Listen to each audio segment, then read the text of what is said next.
Pada video kali ini kita akan mempelajari mengenai koefisien gesekan, di mana tujuannya yaitu untuk mempelajari koefisien gesek pada benda bidang miring dan bidang datar. Oke, sebelum prosedurnya, saya akan memperkenalkan alat dan bahan yang akan digunakan terlebih dahulu.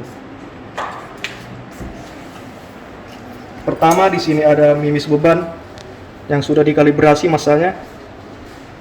Nanti digunakan sebagai beban atau gaya yang akan menghasilkan gesekannya. Kemudian di sini ada busur, digunakan untuk mengukur derajat atau kemiringan dari si bidang luncur. Kemudian ada bilang luncur. Di sini dia berfungsi untuk meluncur benda yang akan menghasilkan gesekan nanti di sini. Kemudian ada balok luncur dua permukaan. Ini nanti benda yang akan menghasilkan gesekan dengan si plat yang ada di bawahnya. Kemudian ada plat. Di sini ada plat kayu dan plat aluminium. Plat kayu ini ada juga kayu halus dan kayu kasar. Di sini nanti dia sebagai landasan dari si balok luncur dua permukaan ini. Kemudian ada ini katrol. Di sini gunakan katrol supaya penambahan beban yang digunakan untuk menggerakkan si balok tidak terlalu besar. Kemudian ada pingset.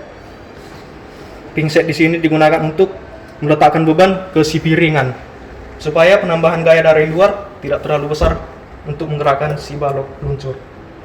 Kemudian ada piringan. Piringan di sini digunakan untuk meletakkan bebannya dari si mimis beban. Oke.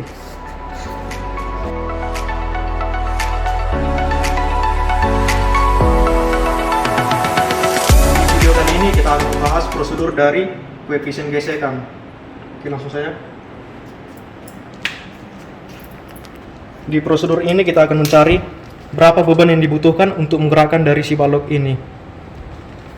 Pertama, kita menambahkan beban sebesar 5 gram.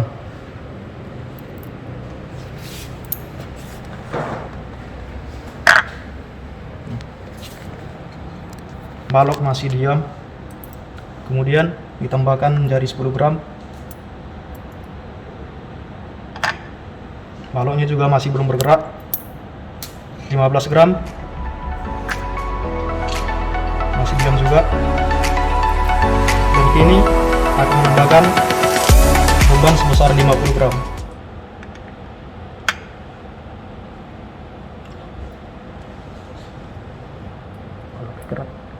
Oke, baloknya sudah bergerak. Berarti beban yang dibutuhkan untuk menggerakkan si balok adalah 50 gram.